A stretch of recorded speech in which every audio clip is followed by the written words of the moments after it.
There is a place on Earth so deep and so silent that light itself has never reached it.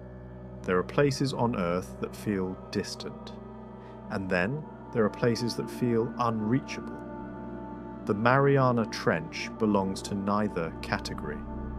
It is not far away in the traditional sense. It exists on the same planet, beneath the same oceans, under the same sky. And yet, it is more alien than the surface of Mars, more hostile than outer space, more unknown than almost anywhere humans have ever encountered. The Mariana Trench is the deepest place on Earth. Its lowest known point, the Challenger Deep, plunges nearly 11 kilometers beneath the surface of the Pacific Ocean. That is deeper than Mount Everest is tall. If the tallest mountain on Earth were placed inside the trench, its peak would still remain more than a mile underwater. This is a place where pressure reaches unimaginable levels, over 1,000 times the atmospheric pressure at sea level. A place where steel collapses, electronics fail, and even light itself ceases to exist. Sunlight does not reach here. It never has. For billions of years, the Mariana Trench has existed in complete darkness, untouched by photosynthesis, seasons, or the rhythms that define life on the surface. It is a world governed by gravity, pressure, and chemical energy alone. And yet, it is not empty. For most of human history, the deep ocean was a realm of myth. Sailors imagined monsters beneath the waves, colossal creatures lurking beyond sight. These fears were not irrational. They were born from the simple truth that humans evolved to live on land, in light, air, and moderate pressure. The deep ocean violates every one of those conditions. When early scientists first began measuring ocean depth, they believed life could not exist beyond a few hundred meters. The pressure alone, they thought, would crush any biological structure. Below a certain point, the ocean was assumed to be sterile, a vast, lifeless abyss. They were wrong. As technology advanced, instruments began to descend farther, and with each descent, the ocean revealed something unsettling. Life not only existed in the darkness, it thrived. The Mariana Trench sits at the boundary of two massive tectonic plates, where the Pacific Plate is slowly sliding beneath the Mariana Plate. This process, known as subduction, creates immense geological stress. Earth's crust bends downward, forming a scar so deep it cannot be seen from space, yet dominates the planet's geology. This is not a passive place. Earth is still moving here. The trench is shaped by forces older than humanity itself, forces that recycle the planet's surface back into its mantle. Entire sections of Earth's crust disappear into the depths, carrying water, minerals, and carbon with them. In this sense, the Mariana Trench is not just a location. It is a process. A wound that never closes. Temperatures near the trench hover just above freezing. The water is dense, heavy, and still. Currents slow to a crawl. Time itself seems to stretch. Organic material drifting down from the surface may take weeks or months to reach the bottom, arriving as a thin rain of debris, known as marine snow. This slow descent is one of the only connections between the surface world and the abyss. There is no plant life here, no algae, no photosynthesis. Everything that lives in the trench depends on what falls from above, or on chemical reactions emerging from the Earth itself. Life here exists on the edge of possibility, When humans finally reached the trench, it was not through strength, but through precision. In 1960, the bathyscaphe Trieste descended into the Challenger Deep. Inside were two men, sealed within a steel sphere barely thick enough to withstand the pressure. As they descended, the ocean outside grew darker, colder, and more silent. At depth, a crack echoed through the hull, a sound that could have meant instant death. They survived, and at the bottom, through a small viewport, they saw something impossible. Movement. Life. Not a monster, not a giant beast, but a living organism in a place where life should not exist. That moment shattered centuries of assumption. The deepest place on Earth was not barren. It was inhabited. What followed was a new question, one far more unsettling than the idea of emptiness. If life can exist here, what kind of life would evolve under conditions this extreme? Because in the Mariana Trench, survival doesn't produce beauty in the way humans expect. It produces adaptation. Bodies soften, skeletons disappear, eyes enlarge or vanish entirely.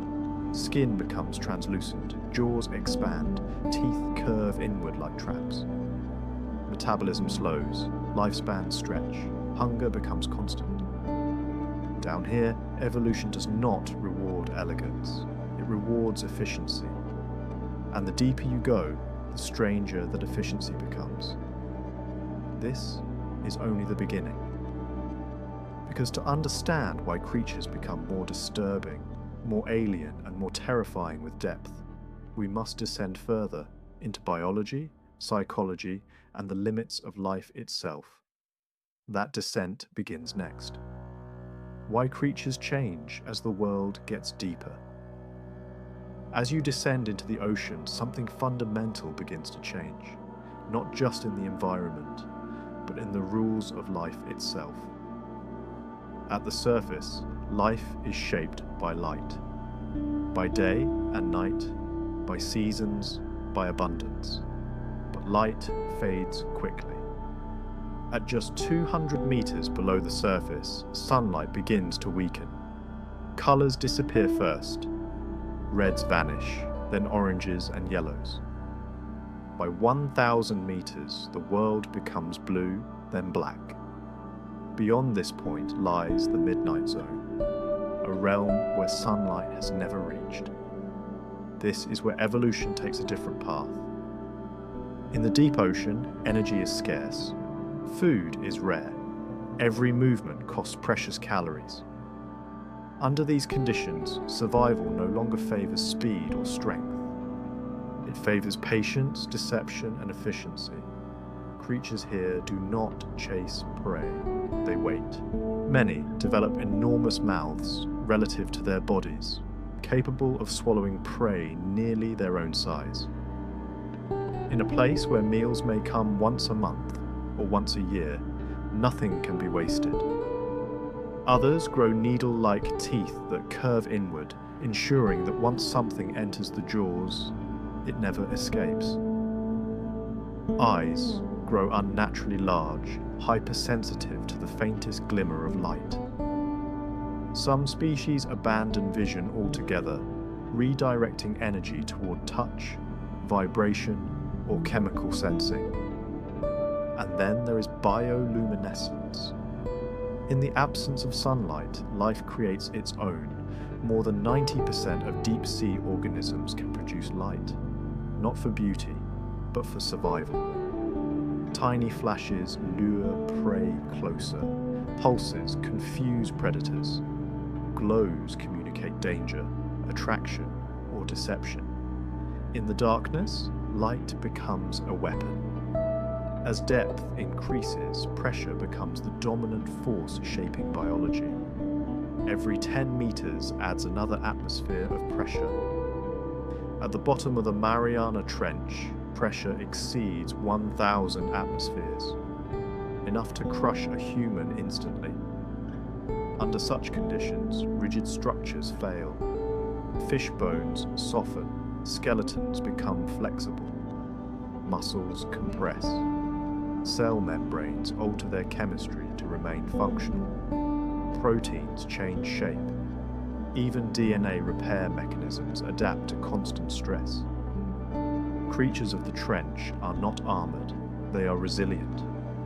This is why many deep-sea animals look fragile, gelatinous, translucent, almost unfinished. On the surface, they would collapse under their own weight. But here, buoyed by pressure, they exist in perfect balance. Fear often comes from unfamiliarity. And the deeper we go, the more unfamiliar life becomes. At great depths, faces distort, bodies elongate, limbs appear where they seem unnecessary. Proportions break the patterns our brains recognize as normal. Humans evolved to read faces, to interpret eyes, symmetry, and movement as signals of safety or threat. Deep-sea creatures violate those patterns completely. Their forms trigger instinctive discomfort. Not because they are dangerous, but because they are unreadable. Our fear is cognitive. The brain is wired to distrust what it cannot categorize. In the Hadal Zone, depths beyond 6,000 meters, where the Mariana Trench begins, life becomes even more specialized. Very few species exist here, but those that do are found nowhere else on Earth. One of the most remarkable discoveries was the Hadal snailfish. Transparent, soft-bodied, and lacking hard bones, it lives at depths once believed impossible for vertebrates. Its cells contain unique chemical compounds that stabilize proteins under extreme pressure. Without these compounds, life would unravel. The trench also harbors crustaceans with armor-like exoskeletons, scavengers feeding on whatever organic matter drifts down, and microorganisms that metabolize chemicals seeping from the Earth's crust. Some life here does not rely on the surface at all. Instead of photosynthesis, it uses chemosynthesis, drawing energy from chemical reactions involving methane, hydrogen sulfide, and minerals released by tectonic activity. These organisms exist entirely independent of sunlight. In the Mariana Trench, life is not powered by the sun. It is powered by the Earth itself. This realization changed how scientists think about life in the universe. If life can exist here, in total darkness, under crushing pressure, fed by chemistry alone, then it may exist elsewhere, beneath the icy crusts of Jupiter's moon Europa, in the subsurface oceans of Enceladus, in places once dismissed as lifeless. The trench becomes a window outward, but it also reflects something inward. As we descend deeper, human presence becomes increasingly fragile. Submersibles are crushed by pressure. Communication lags. Rescue becomes impossible. At extreme depths, a single mechanical failure means instant death. The ocean does not forgive mistakes. This is why only a handful of humans have ever reached the bottom of the Mariana Trench. Fewer people have stood there than have walked on the moon, and yet, what they report is not terror. It is stillness, a stillness so complete it feels detached from time. No currents, no sound, no movement beyond slow, deliberate life. Fear fades. What remains is perspective. Because at the deepest point on Earth, humanity is irrelevant. Technology is fragile. Biology is limited. The planet continues its processes without noticing us at all. And this raises the most unsettling idea of all. If life adapts so completely to darkness, pressure, and isolation, what does that say about the environments we think are normal. The creatures of the Mariana Trench are not monsters. They are specialists.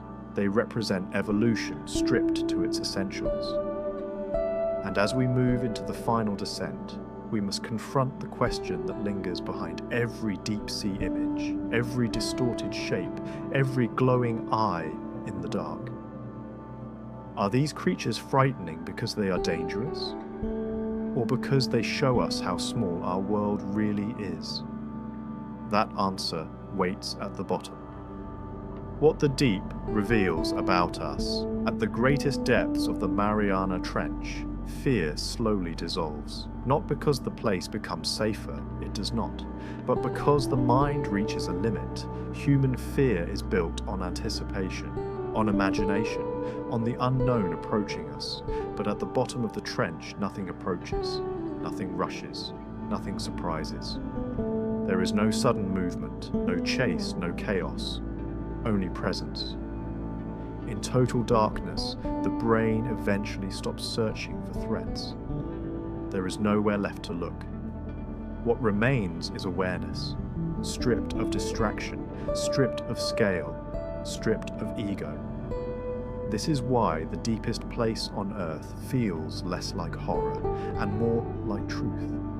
Down here, the ocean is no longer an environment, it is a condition. Pressure is constant. Darkness is absolute. Time loses its structure. The surface world, with its noise, speed, and urgency, feels distant, almost fictional.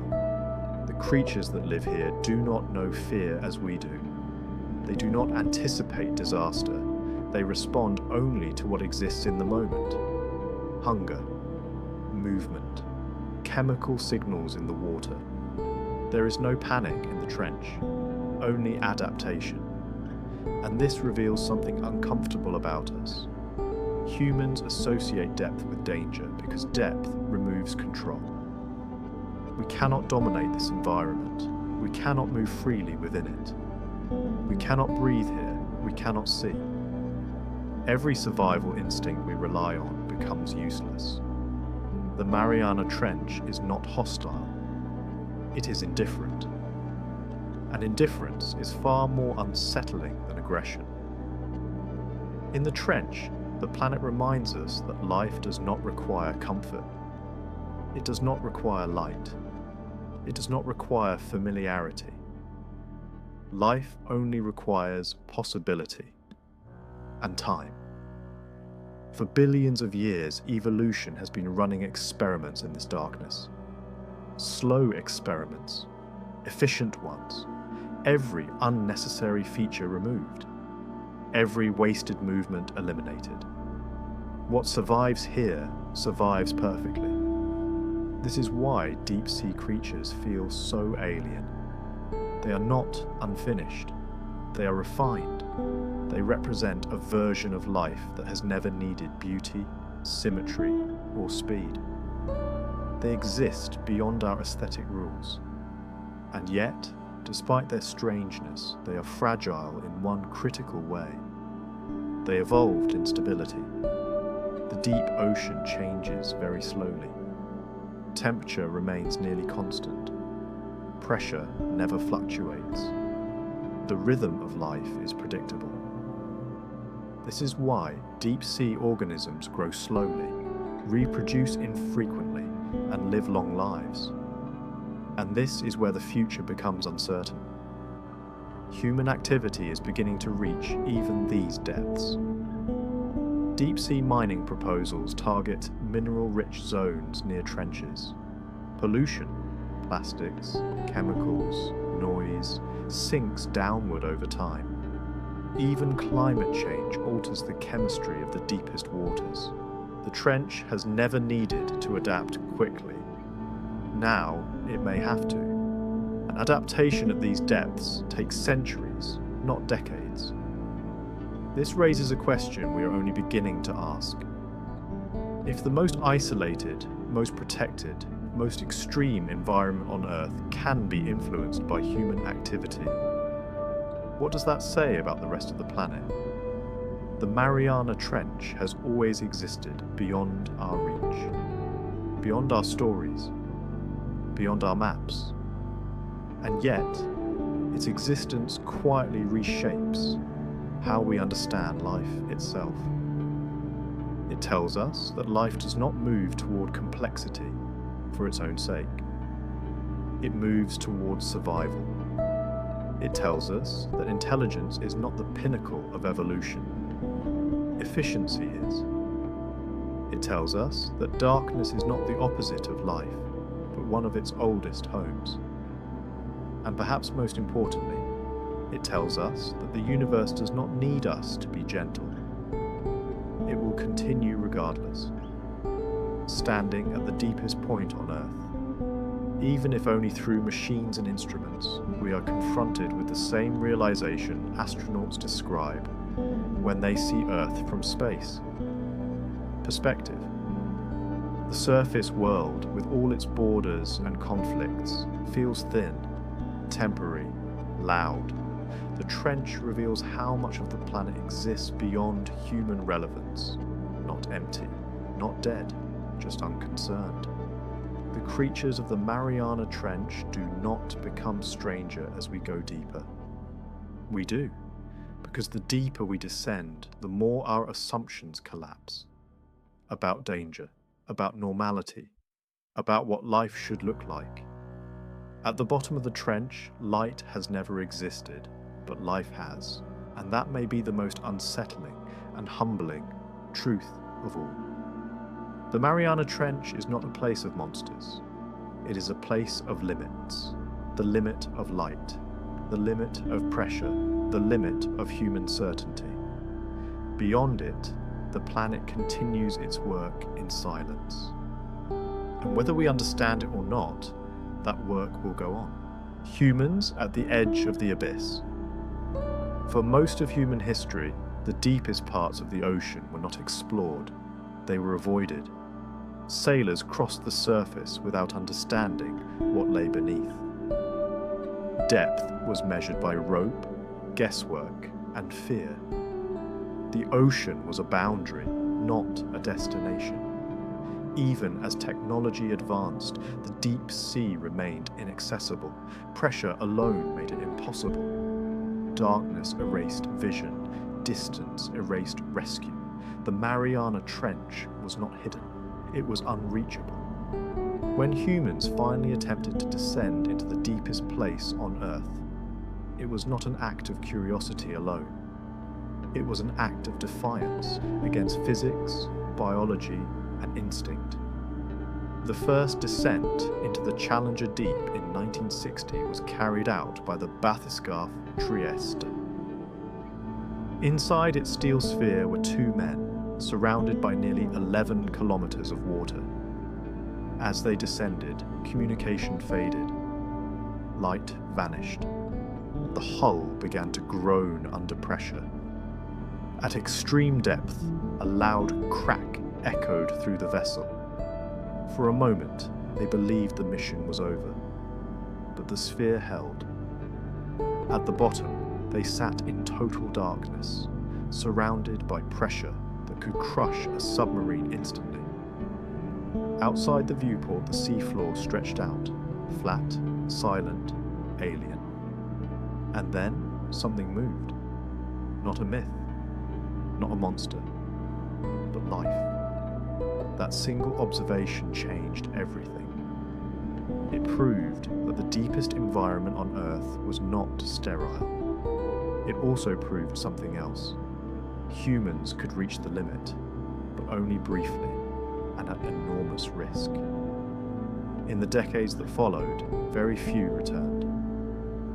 Unlike space, where movement is relatively free once escape velocity is achieved, the deep ocean becomes more hostile with every meter. Pressure increases relentlessly. There is no safe orbit, no room for error. At extreme depths, a microscopic flaw becomes fatal. Modern submersibles rely on precision engineering, thick titanium hulls, and redundant systems. Even so, most missions avoid the Hadal zone entirely. The cost is extreme, the danger is absolute. Psychologically, the descent is even more punishing. Pilots describe a growing sense of isolation as they descend. Communication delays increase. External reference disappears. There is no horizon, no up or down, only instruments and trust in machinery. Claustrophobia intensifies. Time slows. Awareness turns inward. This is not exploration as adventure. It is endurance. Some descents have ended in failure, instruments crushed, equipment lost forever. The ocean does not return what it takes. There are no wrecks to recover at these depths, only flattened debris scattered across the seafloor. And yet, humans continue to descend. Why? Because the Mariana Trench represents a boundary, not just of geography, but of knowledge. It is one of the few places on Earth where we are still visitors, not residents, where nature operates entirely outside human control. Every descent is a reminder. We do not own this planet. We barely understand it. The trench does not invite exploration. It tolerates it, and that tolerance is temporary. Signals, sounds, and the limits of human knowledge. The deeper humans began to explore the Mariana Trench, the more unsettling the discoveries became. Not because of monsters, but because of signals.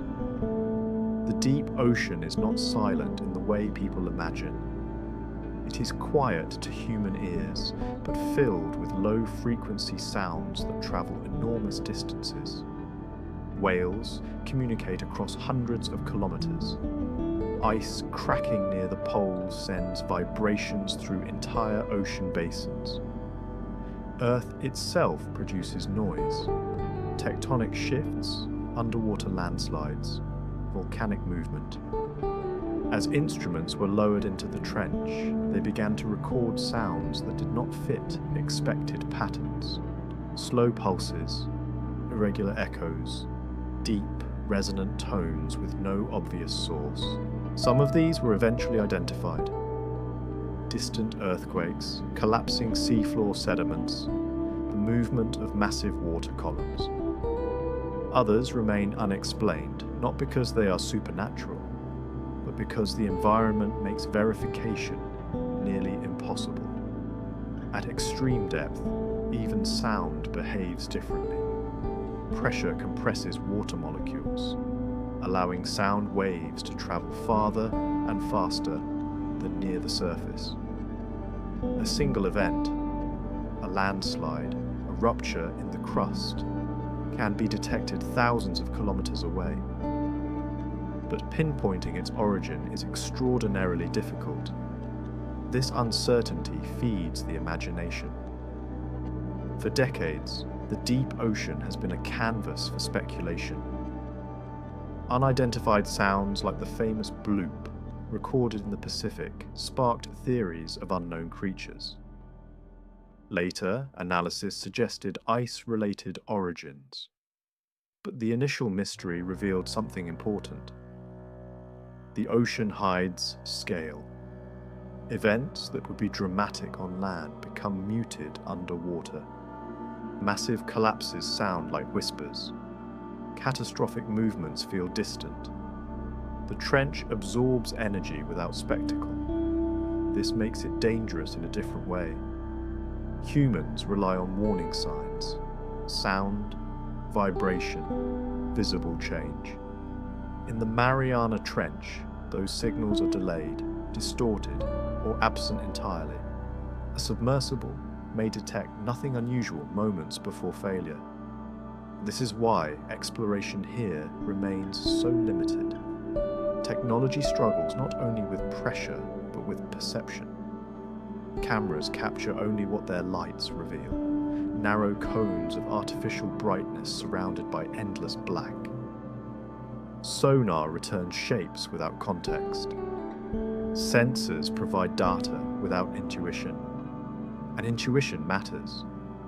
Pilots and researchers speak of a strange psychological effect during deep descents. A growing sense that instruments are the only reality, that the human senses are no longer relevant. Vision, hearing, balance, all become secondary to numbers on a screen. Trust shifts from instinct to machinery, and when machinery fails, there is no backup. This environment exposes the limits of human presence. We can reach the bottom, but we cannot stay. We can observe, but not interact. We can measure, but not fully understand. The trench remains dominant. Even the biological discoveries here reinforce this imbalance. Some organisms collected from the trench cannot survive even slight changes in pressure. When brought upward, their bodies rupture, dissolve, or collapse. Their existence is tied so completely to depth that the surface world becomes lethal. They cannot be studied alive. They can only be glimpsed. This creates a paradox. The more extreme the environment, the less we can learn from it directly. Knowledge becomes fragmented, partial, incomplete. And yet, these fragments are enough to change how we understand life itself. The trench reveals that life does not need stability as humans define it. It needs consistency. Extreme, unchanging conditions can be just as hospitable as mild ones, as long as they remain predictable. What threatens the trench is not its harshness. It is variability. As human activity increases across the oceans, even the deepest regions begin to feel secondary effects. Microplastics have already been detected in trench-dwelling organisms. Chemical signatures from surface pollution appear in sediment samples. Nothing is fully isolated anymore. This realization marks a turning point. The Mariana Trench was once thought untouchable, protected by depth, darkness, and pressure. Now it is understood as connected, vulnerable, linked to the surface world through currents, chemistry, and time. The abyss is not separate, it is downstream. Life beyond Earth begins in the deep. The deeper scientists studied the Mariana Trench, the more one realization became impossible to ignore. This place does not only explain Earth, it explains possibility. For decades, the search for life beyond our planet focused on places that resembled Earth's surface, planets with sunlight, moderate temperatures, and liquid water exposed to the sky. Life, it was assumed, required conditions familiar to us. The Mariana Trench shattered that assumption. Here, life exists without sunlight, without warmth, without seasons, without stability as we define it. Instead, it survives through pressure, chemistry, and time. This discovery forced scientists to rethink one of the most fundamental questions in science. What does life actually need? In the depths of the trench, entire ecosystems operate independently of the sun. They are powered by chemical reactions between water and the Earth's crust, a process known as chemosynthesis.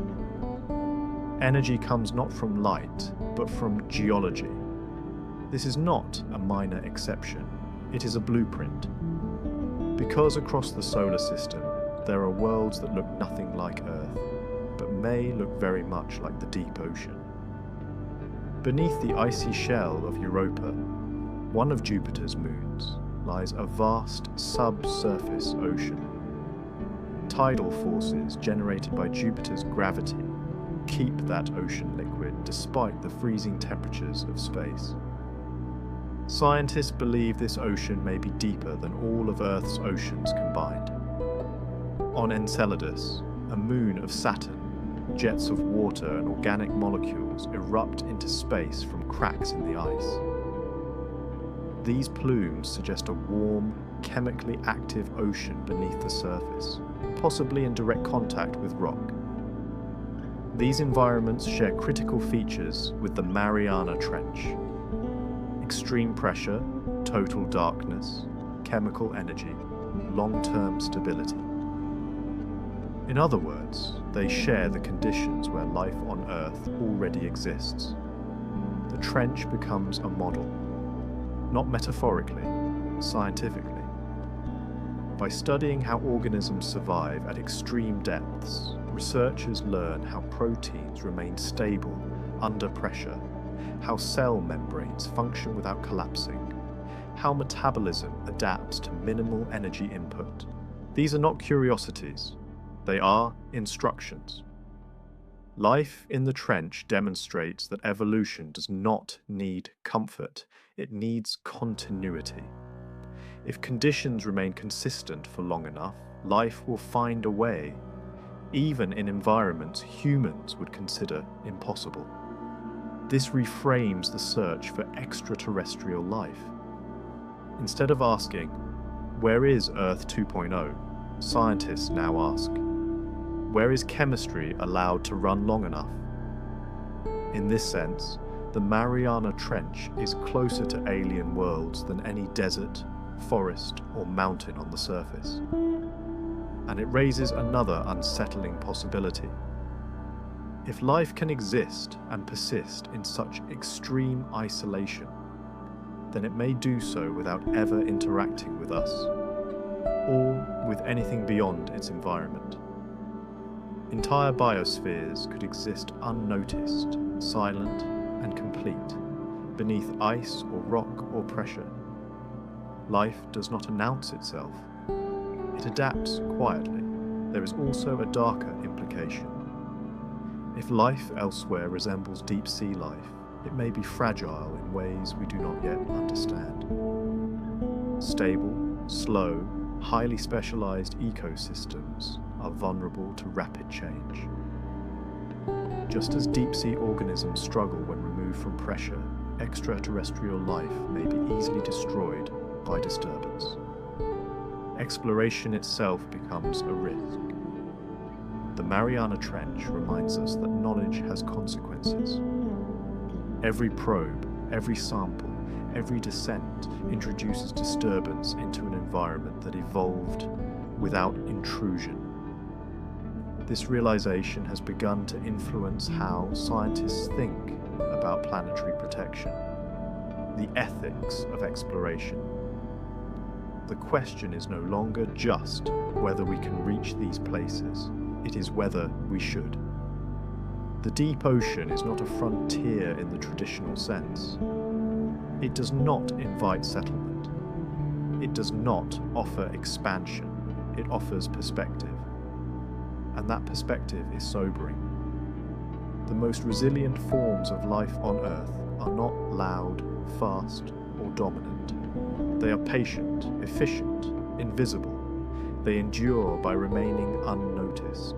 In the darkness of the trench, life has never needed to be seen. As we look outward, to Europa, Enceladus, and beyond, the Mariana Trench becomes more than a place. It becomes a lesson written in pressure and time. Life does not require light. It does not require warmth. It does not require us. It only requires opportunity. And opportunity, as the trench proves, exists in places we once believed were empty. The boundary we were never meant to cross. At the bottom of the Mariana Trench, there is no moment of revelation, no dramatic event, no sudden truth, only continuity. The Earth does not change its behavior because humans are watching. Pressure remains constant. Darkness remains complete. Life continues its slow, efficient rhythm exactly as it did before the first probe ever descended. This is the most difficult idea for the modern world to accept. We are used to believing that observation changes reality, that discovery brings transformation. that knowledge grants control. In the trench, none of this is true. The Mariana Trench does not respond to attention. It does not react. It does not adapt to us. It does not acknowledge presence. It simply exists. For the first time in human history, we are capable of reaching nearly every environment on Earth. Mountains, deserts, polar ice, orbit. Very few boundaries remain. And yet, the trench stands as a reminder that access does not equal belonging. We can visit. We cannot inhabit. Even now, with modern technology, humans cannot survive at the bottom of the trench for more than a few hours, and only inside machines that are barely tolerated by the pressure. There is no margin for error, no rescue, no improvisation. The abyss enforces limits. This makes it fundamentally different from space. In orbit, humans float freely once they escape gravity. In the deep ocean, gravity presses inward from every direction. There is no escape velocity, only endurance. As interest in deep-sea resources grows, the trench becomes more than a scientific curiosity. Proposals for deep-sea mining, drilling, and extraction continue to advance. The logic is familiar. If something exists, it can be used.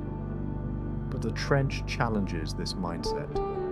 Its ecosystems evolved in isolation, stability, and slowness. They are not resilient in the way surface ecosystems are. Disturbance here does not heal quickly. Damage persists for centuries, or longer.